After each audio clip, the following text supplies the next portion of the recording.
Hey everyone, David C. Anderson here coming at you from the Knife Center, and it's our favorite time of the week. I'm back and we've got the coolest new knives that have just hit our shelves right in front of me. Let's check them out.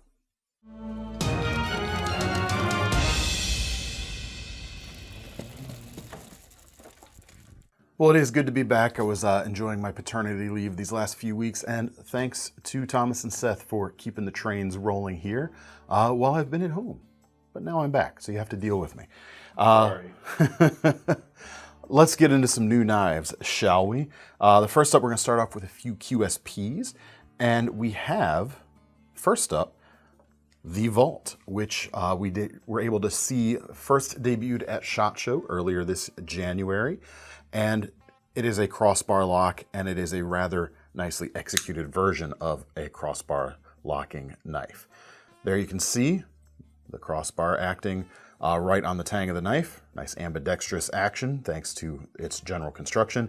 But where they differ from the way most companies do a crossbar lock, rather than just allowing the bar of the crossbar to poke through and put some sort of round cap on it, they've actually put like a thumb plate on it, basically. And it's a little bit sophisticated too. It's not even completely flat. You got a little bit of an arc to the top surface. You've got some, what's the word? It's been like 3 weeks since I've been here. I forgot all my words. It's not jimping though, actually, because that's what my mind first wanted to say.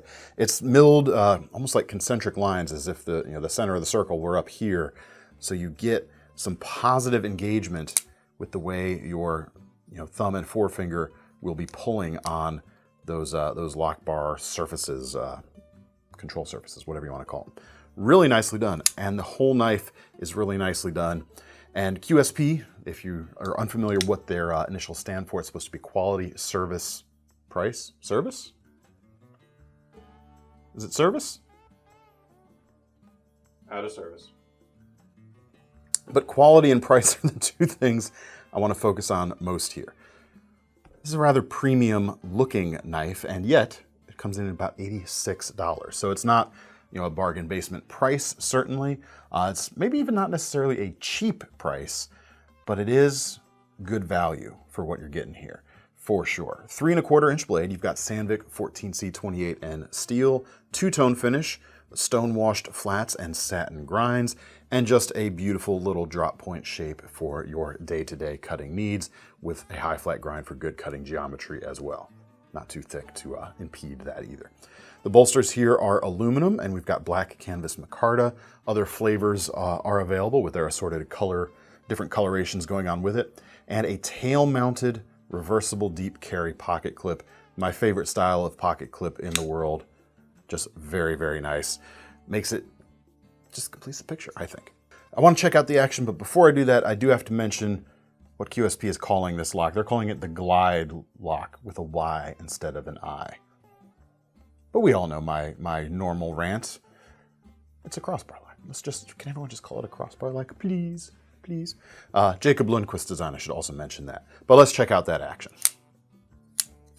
Feels pretty good. Interestingly, there are ball bearings in the pivot, but it doesn't quite feel like most ball bearing crossbar locks that I have experienced so far. It kind of sits and feel in between that glassy ball bearing like quality and that like buttery smooth washer type quality that you might expect from like a Hogue or a Benchmade. It's pretty cool.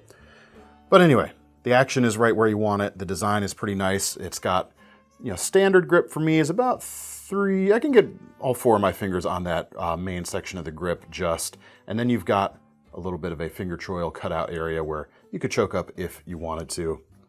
Very nice EDC, very nice general purpose knife with a hint of class. I say more than a hint of class, actually.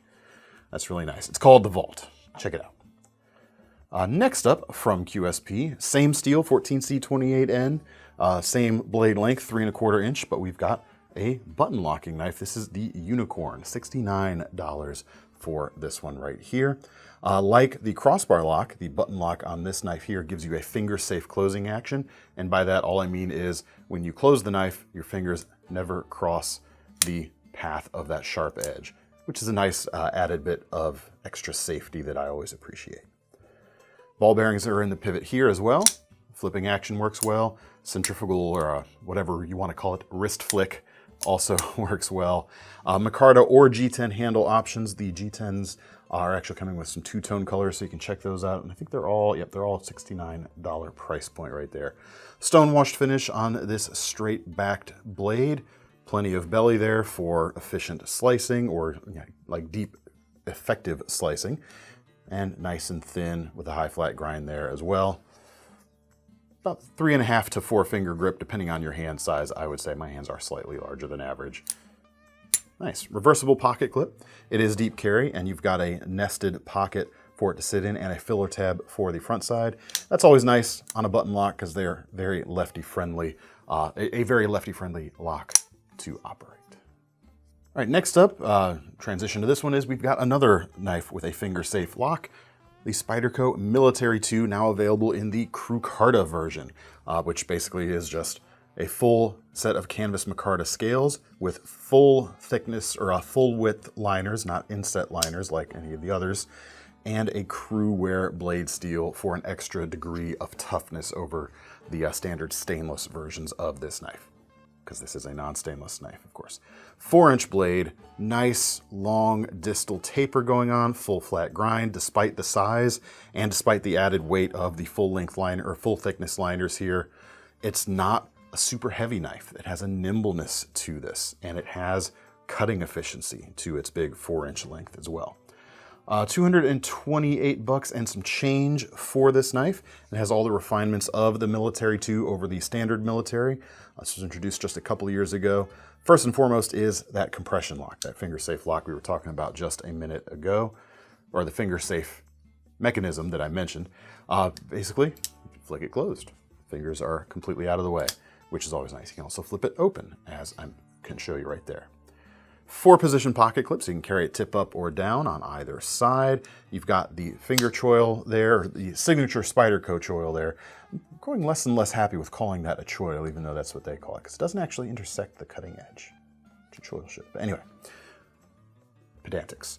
It does allow you to get up closer behind the edge and control that longer blade with even more nimbleness, or you can choke back for a bit more power. Plenty to push off on with that thumb ramp and the jimping there as well. What else should I mention about the Military 2, Thomas? It's big. There you have it, folks. But you know, just recently, they're expanding what they started with the Paramilitary 2 with this similar makeup. The Para 3 also just came out a couple weeks ago. We've got that as well, or we did. Seth showed it a couple weeks ago. You can check them both out if they're still there. Next up, another US-made knife. This Spyderco was made in Golden, Colorado.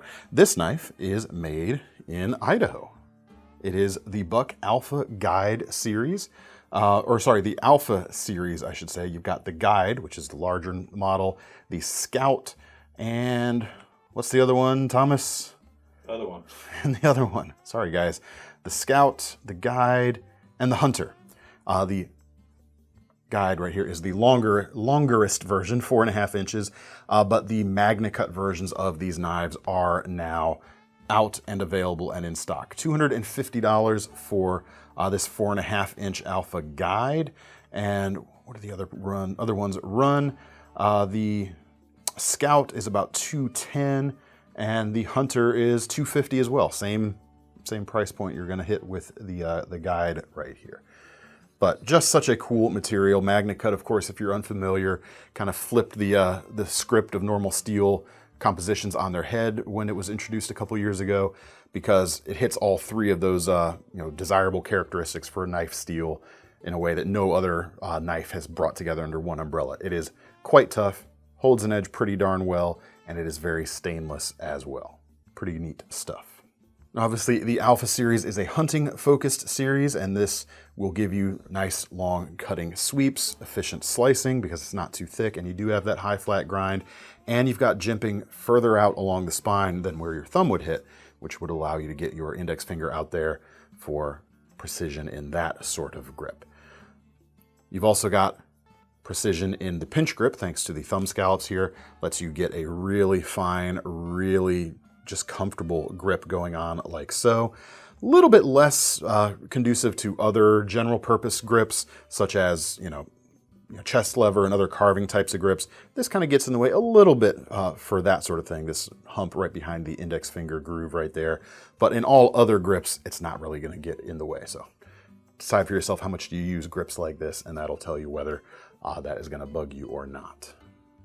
Those handles are black G10. You've got a diamond milled pattern going on and a pretty sophisticated shape there as well. Not a simple slab, which is nice. The sheath, it be Kydex, and it is here. I'm actually not sure if it comes with belt attachment or not. We didn't see any in the box, but it did come with a lot of kind of fluff inside. It might have gotten buried. If there is one, if there is something, I apologize. I can put text in the corner. Thomas will verify whether it does or not. But if it does not, thanks to the hole and slot arrangement going on here, pretty much any kind of aftermarket solution should work pretty well. Tech locks, ulti-clips, T-clips, you name it. Stands a good chance it's going to work pretty nicely. All right, next up, I'm very happy personally, because I love the brand, that we've been able to bring Helle back to the KnifeCenter. There was a little bit of time there where we didn't have any of their product anymore, and they're back, and I'm happy about that. This is the, I don't know how to pronounce that, D-E-L-E, the Dele. What's the deal? It's the outdoor chef's knife, and I love outdoor culinary crossover stuff. That's just my thing. I dig it. What you have here is a outdoor chef's knife, 6.7 or thereabout inch long blade, 12C27 Sandvik steel, so it's going to be very fine grained and very tough, while being a stainless steel, which that is a great steel for outdoor kitchen work for sure. You want that toughness, you want that fine grain, you want that easily honed edge, so you can always be working with maximum efficiency, because that just makes everything so much more pleasant. $244 for this. You've got a curly birch wood handle, black liners. Just feels oh so good. It's kind of got more of a bushcraft knife handle on it than a actual chef knife handle, because, that's the thing. Do you hold a chef knife like this? No. Well, you might, but that's not the way you're going to get the most out of a good chef knife.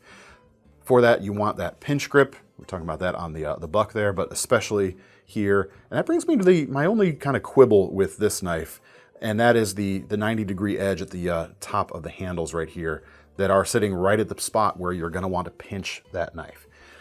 Yeah, a little bit of sandpaper, fix it, no problem, but I wish it was taken care of out of the box personally. Apart from that, I love the knife. It rests on a cutting board quite nicely. It doesn't clunk down. It has a very graceful feel. You've got a nice thin blade stock and that high or full flat grind. Exactly what you want to see from something like that. And it even comes with a little traveling mask for the edge right there. There you go. Throw it in there, put the snap on it, and this can live in your camp's cook bag or cook kit, no problem. These knives are made in Norway, which also might be why I enjoy them. And they also work with Les Stroud, my favorite of the TV survival people, the Survivor Man right there. This is a new collaboration with him. This is the Wabakimi 3¼ inch blade Sleipner steel, which is a performance upgrade versus the more standard Sandvik steels that they normally come with, which, don't get me wrong, I love that steel, but for those of you who want a more boutique steel experience, this is going to give you something you like. $194 for this. Super comfortable handles. I mean, just dreamy. When you throw that into your hand, get to carving something, this is going to feel, hours of work on this handle will feel like nothing at all, I think. Just excellent, excellent for my hands anyway. Curly birch, again, super, super nice sculpting. The Scandi grind here, great, especially on wood. You've got about 1/8 of an inch thickness on here, so it's a little more stout than some options, give you a little more girth at the expense of a little bit of slicing capability, of course. And the other thing you get with this, which you don't get with most Helle knives, but you do get, I believe on all the Les Stroud collaborations, a full tang. Yes, it's not full thickness all the way out to the bottom where your handle or your fingers wrap around, but you can see about how thick it is along the full length there, and it's nested in the curly birch. I like that. Gives you the strength of a full tang and gives you the comfort of that seamless transition there at the bottom, which is just super, super nice. The sheath, is basic and delicious. Needs a little bit of breaking in, but that's good. So it's not gonna get too loose once it is broken in. Brown leather, dangler loop here, everything you need without taking up too much room on your belt. Next up, a more affordable Helle fixed blade. And I really like this one because it's one of the few kind of full-size Helle knives that's available for less than $100 right now. So it's cool to see. And that is the Gro, G-R-O, coming in at $89. 3.5-inch blade, Sandvik 12C 27 blade steel. I'd say about 3/32 of an inch thick there. So a little more slicey than the Wabakimi right there. But of course, not the same types of edge retention you're going to get out of the LMAX. It'll grow on LMAX, Sleipner. It'll grow on you. Good one. Yeah, way to go, Thomas.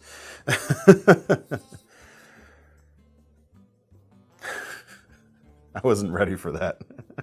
That's why I said it. Anyway, what you've got here is a very comfortable knife. Just very comfortable knife. Let me stress that enough. At least for my hands anyway, it feels so at home. Dark birchwood here. You've got a dark stain. Stick tang on it, however, not a full tang. As such, you've got a much lighter knife than the Wabakimi, for example. Something that's even more nimble as you move around. What's the weight on this knife anyway? It can't be much. Less than 5 ounces for this. Feels like it's even less, quite honestly. Just feels so good. I can't go on and on enough about that. It is a phenomenal feeling knife to hold. All kinds of different grips too. No matter which way I hold this, it feels at home. So nice. And here's the sheath. I like what they've got going on here too. Undyed leather, but check this out. It is kind of stamped with a tree ring pattern going around. That's pretty cool. I dig it. Awesome bushcraft knife. Gives you a more premium experience without too much more of the premium price tag. Again, $89 is fairly attainable for what you're getting right here. Super comfy. Just enough of a finger guard there to give you some protection without getting in the way of all those extra grips. Chef's kiss for me. I think that might be my favorite thing on the table today.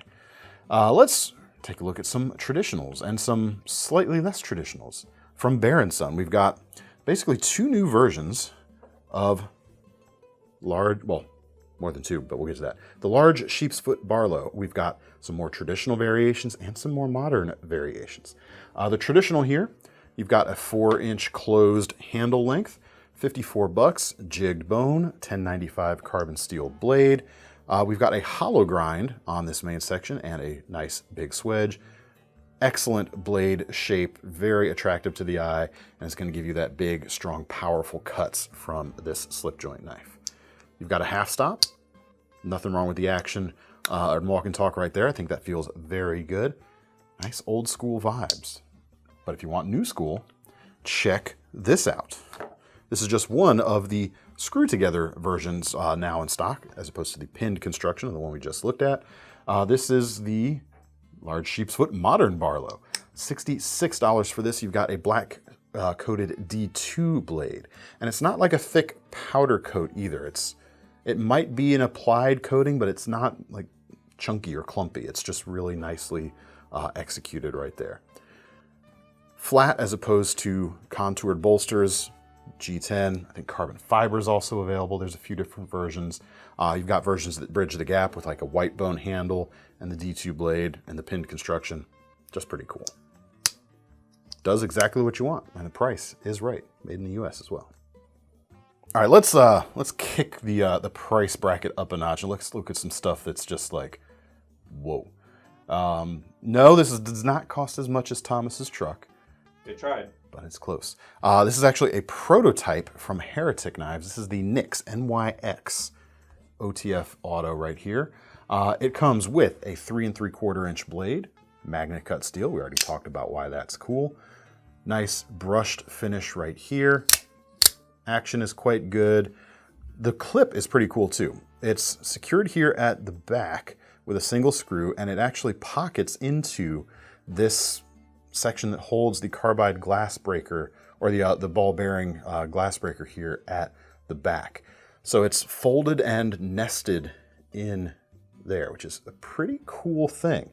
That allows them, between that and the pocket, it allows them to get a very stable pocket clip with just a single screw, which is pretty nice. There's a few things here that might indicate it's a prototype. This is conjecture here on my part, but you do have a filler tab here on the front, and it doesn't have the same kind of like wraparound beauty as the clip. It just kind of comes up and sticks out. It'd be nice if that was kind of softened over a little bit.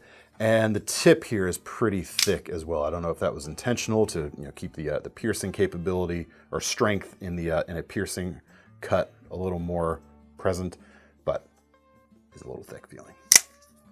Feels good though. The size is nice. Heretic's action is always good. It'd be cool to see where they go with this model.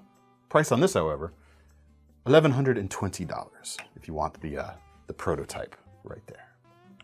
Next up, we've got more of these Spartan Special Edition SHFs, the Spartan Harsey folder, $550 for these with a roughly 4-inch MagnaCut blade, stone-washed finish right there, and another very cool drop point shape. The star, though, are the handles for sure. This is the Flourishes version with the Spartan helmet here and a lot of really cool detailing surrounding it. You can check out all the special editions we've got on the site right now because there are a number of really cool engraving patterns. Carries over to the back. I like the color of the accenting hardware. It really complements that. The strength of the frame lock here, like it's Sebenza level strength, what you get from this. That kind of real tanky bank-like, to use the stereotypical idiom, bank vault-like feel. Just really awesome. Spartan blades, made in USA, feels excellent. Next up, we have the Mechforce Sentry frame lock, a collaboration with Rick Lala, and these are coming in at $425 with M390 steel, 3.5 inches on it, and boy oh boy, check this thing out. In terms of country of origin on this one, it's assembled in the USA from US-made and foreign components, so it's not all made here in the States, so if that's something that's important to you, just keep that in mind. But check out these titanium handles. Just so cool. Scroll pattern machining is what they're calling this one. It looks like a bunch of little leaves engraved onto that. It just looks spectacular. Like it's so nice and a little bit different from what you usually see, especially on a production style knife, which I appreciate seeing as well. And check out that pocket clip, you guys. Whoa. That's my reaction to that. Whoa. Really intricate milling, real sinuous, snaky shape going on. I think that the shape of the head there is almost viper-like in its quality, which makes me think that very cool. Just so many awesome details. Let's see how it flips though. We've got two methods of deployment. You've got a blade cutout and the flipper tab.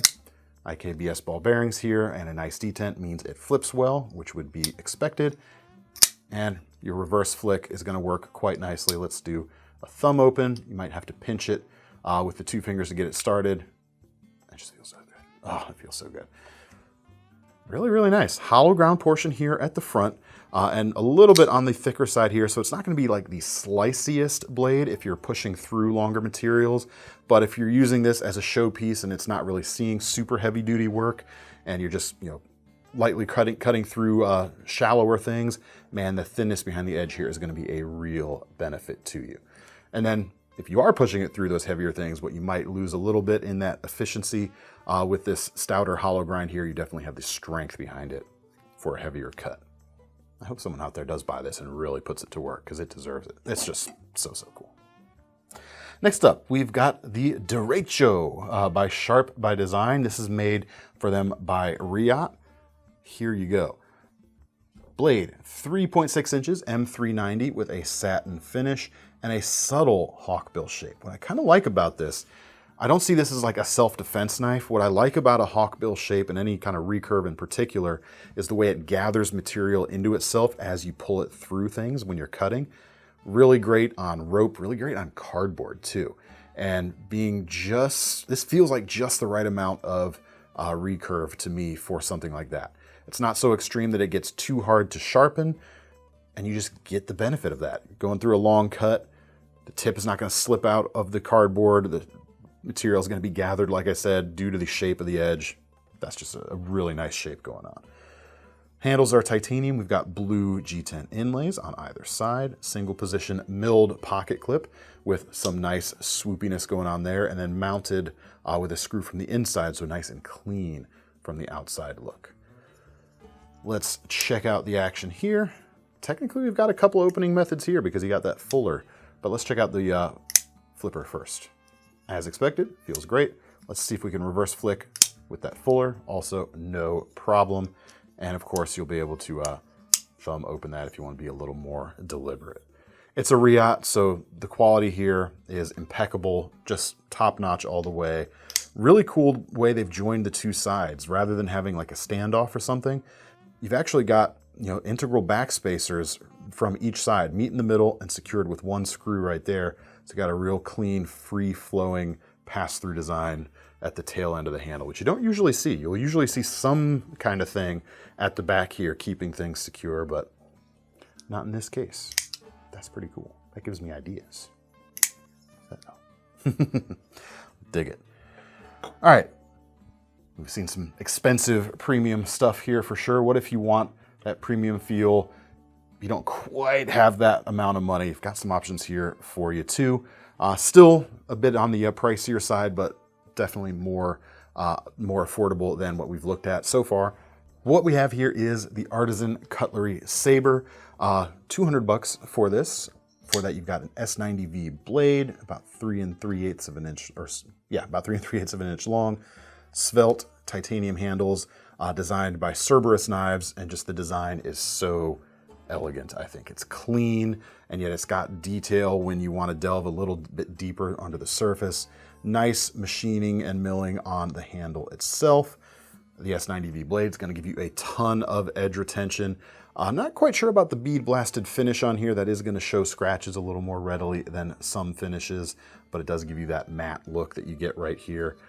Opposite side, milled titanium pocket clip, also with a screw mounted from the bottom side of it. So again, nice and clean from the outside. Just so nice. No flipper here. It is just the blade cut out. Let's middle finger flick it, no problem. Let's thumb open it, also no problem. I like the geometry of this blade. I may not be sold on the finish, but I like the geometry. It's not too thick, high flat grind, slicey, tasty, delicious. Next up, we've got some Kizers. This is the Huldra, coming in at about $149. Titanium handles, S35 VN blade, about 3.2 inches long. Very cool shape. We'd call that a, could you call that a Saxy style blade shape? You know what I'd call it. I know what you would call it, but I would take umbrage if you did. You already took 3 weeks off, why not? Say it with me, everybody. Or say it with Thomas. Reverse Tanto. That's what we say on the website too. It's unfortunate. We have, whatever you want to call the blade, you have a black stonewash finish on the handle as well. Lots of handle to hold onto for the blade. It gives you a nice full grip on it. The pocket clip is well, not technically tail mounted, it's scale mounted, but it protrudes out the back of the scale, giving you a really deep carry experience right there. And it is, looks like at least it is milled too. Maybe it's cast, I'm not sure, but it is rather nice. Let's check out the opening action, shall we? 3 different implements here for opening. You've got rear flipping, you've got front flipping. Here we go. 3 weeks off, I have no practice at my front flipping. Ostensibly, it's front flippable. I've seen someone do it, just not me. You can also reverse flick it. I promise you guys. Maybe I need more vacation. No. Thomas is tired of getting in front of the camera here. It reverse flicks just fine. And in fact, you don't even need to use the blade cutout because you've got this fuller going on. You could kind of flick it from just about anywhere. It means you can also thumb open it from just about anywhere. It's gonna be a lot of fun. Yes, the blade is gonna give you some solid, push cuts for sure, and nice tip work, thanks to that Wharncliffe-esque sax style blade. Anyway. But this is something that's just gonna be fun and satisfying to use, even if you're not actually cutting anything with it. Next from Kizer, the Militaw is back in stock. This fancier version is back in stock. Let me wipe the blade here, sorry. So there's a little scuffy going on. $220 for this one. This is a Jonathan Styles design, 3 3/8 inch blade, S45 VN, and it's got like this shiny black finish here, which Thomas is going to hate filming close-ups on, but there it is anyway. Contoured titanium handles, purple haze fat carbon inlays on the front and the back. This handle itself reminds me of like almost like a coffin style handle going on. It's been pretty darn popular. We've got a frame lock. We've got a couple different ways to open. Let's see if I can front flip it. Man, I should be fired or something. This is not good. I'm supposed to know how to do these sorts of things. You folks know front flipping has never been my forteest of fortes out there. There we go. It's a little better. I'm getting the hang of it. But reverse flick on this is super satisfying to do. And then you've got a nice handle to hold on to it and actually use it. That kind of, generic's not the right word, but simpler handle shape just fills my hand quite nicely and it feels ready to work. Milled clip, ball bearings in the pivot. What more do you want to know? Price? $220, $219, sorry. And last but not least, let's bring it down. Is this the most, no, the slip joints were the most affordable things on the table today, but this comes in about the same as the more expensive of those two. The BLACKHAWK Bunker Buster. Comes in just under $60, and it's an interesting knife. It feels like, as a product, it feels like a bit of a throwback with the injection molded handles. D2 blade steel, 3.8 inches going on. Design-wise feels maybe not cutting edge right now, but it does everything right in terms of being a good knife, for sure. Those injection molded handles keep the weight down, and as such, the nimbleness here, the balance is superb. I gotta say, it just feels ready to work. It's nearly 4 inches of D2 blade steel for $60. That's not half bad at all. Hollow grind going on, plenty of length. A little bit of a wedge problem here with the plunge grind going on, so you can see that edge kind of flaring back just a little bit. You can sharpen through that yourself, of course. It's my only niggle with this knife. 4-position pocket clip is nice. You've got an inset liner lock, which is nice. You've got nice ball bearing flipping action. Flips great. You've also got thumb studs, if you'd rather do it that way. If you want that faster tactical deployment, you can run this tip down so that as soon as you pull it from your pocket, your hand is more naturally going to be able to find the deployment spot and get to town. Black handle also available, a black handled and serrated, partially serrated blade version also available right now. Well, that's all I've got to show you this week. I'm glad to be back, glad to be playing with knives again. Glad to be playing with knives that I don't get to see every day. My wife is tired of me playing with knives around the new baby. It's fine. It's fine. Let me know what you thought of the knives down in the comments.